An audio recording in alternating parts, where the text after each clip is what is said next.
I'm going to show you how to make this macrame feather, and I can't tell you how simple it is. So all you're going to need is some macrame cord and some sharp scissors which will cut through, a comb or a macrame brush, but a comb works just as well, I think, and some masking tape to start it off. So I'll show you. So I'm just going to move that out of the way. So that's my macrame leaf or macrame feather that I made earlier. If I just pop that out of the way, you start with a piece of cord. I can't fit it all in the camera, but I would say that's about 30 centimetres. And you fold it over, and the loop has to be at the top. Okay, and then I'm going to secure that to the table. So my old table, it doesn't matter if I stick masking tape on it, but you might have to have a board that you want to work on. So you can see like the last inch at the bottom is secured down.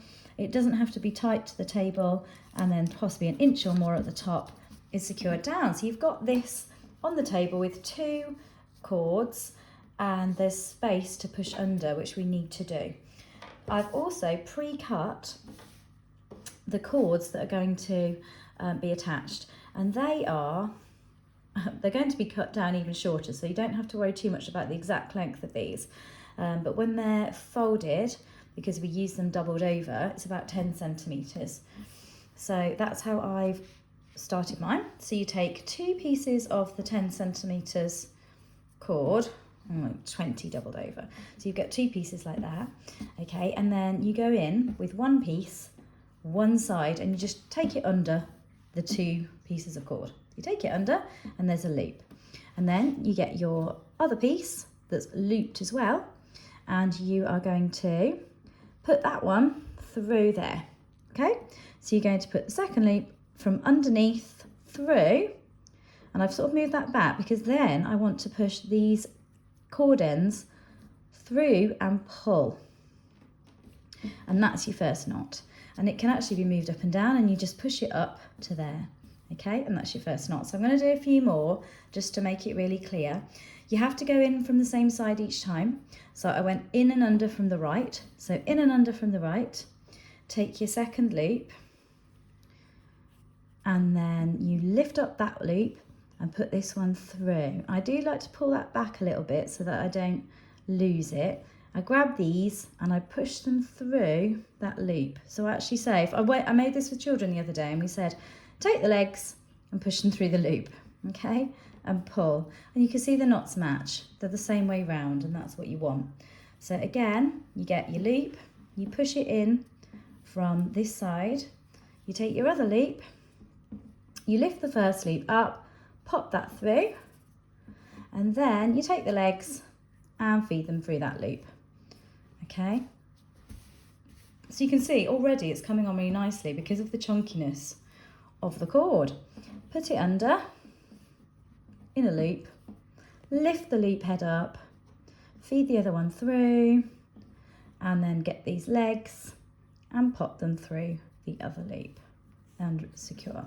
So what you're going to do is continue that all the way down to the end, okay? So I'm just going to show you what that looks like with another one I prepared. This one's in green, and the ends were a bit long. It looks like, well, it desperately needs a haircut. Okay, so this is my one that I prepared earlier, all the way down, and the ends are really quite long. If you look at it compared to the feather, there's a lot of cutting to do here. So next time I would do it, the end's not so long.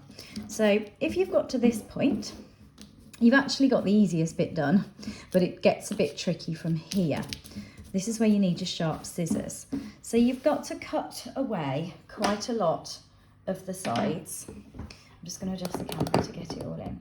So you've got to cut away quite a lot of the sides, and it's going to look a bit rough at first. So that's fine. So if you just kind of cut through fairly straight, don't need to worry about the feather shape at the moment, cut those bits off. It's going to make our next job a lot easier. So the next job will be combing these to make it fluffy, okay, because that's what macrame does. They comb out the ends to untangle the weave.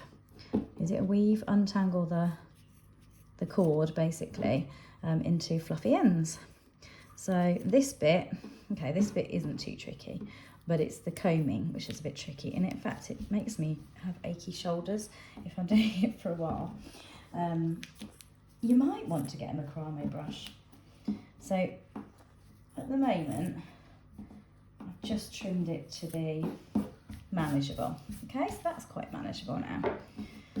So still with it taped down, we're going to start brushing out these sides. Now you could try and start here, but, and also, oh sorry if you're going to hear a horrible scraping noise on the table. Actually, that's probably a good reason to use a mat. If you haven't got an old table, if you want to keep the surface of your table unscratched, it's probably best to use a mat. So as I brush the ends, they're unfurling, but I can't just go straight to here. I need to just gradually come back a little bit from where they've brushed out, otherwise my comb just gets stuck.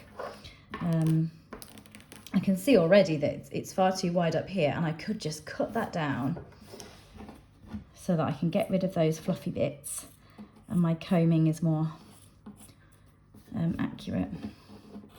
I can get into those bits there. So I could do that. I'm going to cut some more of this off as well. So I want a smaller sort of feathery shape. Could be a feather, or it could be a leaf, couldn't it? This macrame shape.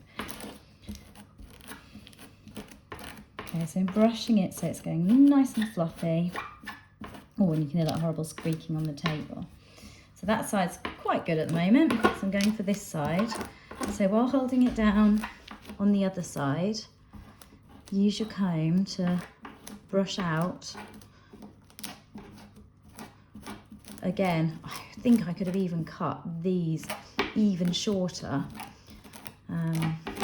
But we do all of the tidying up at the end. When I say tidying up, I mean cutting the shape properly that you want your feather or your leaf at the end. And that is the tricky bit as well, getting the right shape. Okay, so we've brushed it out. Actually, that's been a lot quicker than I thought.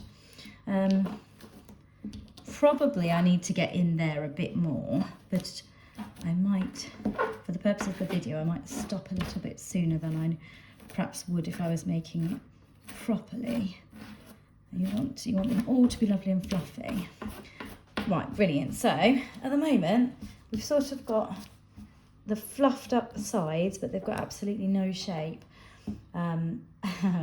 I've forgotten to prepare this in advance, but what you should do now is have a feather shaped template on some paper that you put underneath, and then you use it as a guide to cut round.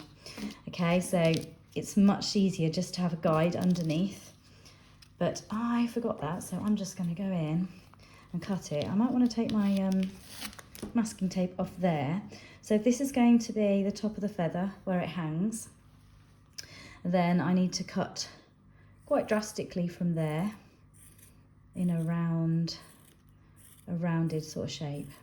So I'm cutting it as if it's a feather or leaf. It's more like a leaf, this one, isn't it? And I can also take that off. And it's quite nice at the moment, but it's funny when you brush it, you'll see that you then need to go in and correct some of the edges, that bit there. Okay, so let's turn it around. We're trying to do the same on both sides. This is where it could go wrong if I don't stick to a similar shape each side. And then you can imagine it gets thinner and thinner as you try and overcorrect each side. That's not too bad. Okay, so push that out of the way. Oh yeah. So there's a bit there that's hanging on. Well, for a first attempt, that's not too bad.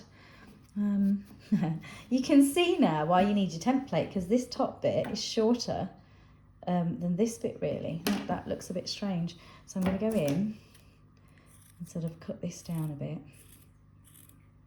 And you might want to cut the top cords. You need to fluff that up a bit. And you need to make sure the end cords are really tight. Some people just leave them, and some people tie a knot here.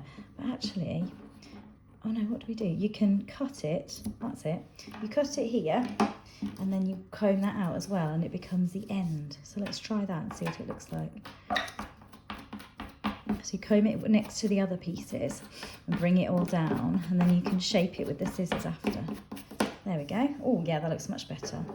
So I'm going to trim that into a point, Okay, well, not done too badly. I think that's quite quick, really. I'm just going to cut that bit. And I'm going to brush it and have a look. There. Oh, it's definitely a leaf, isn't it? It's not a feather. So, a real quick demo of how to make a macrame feather or leaf.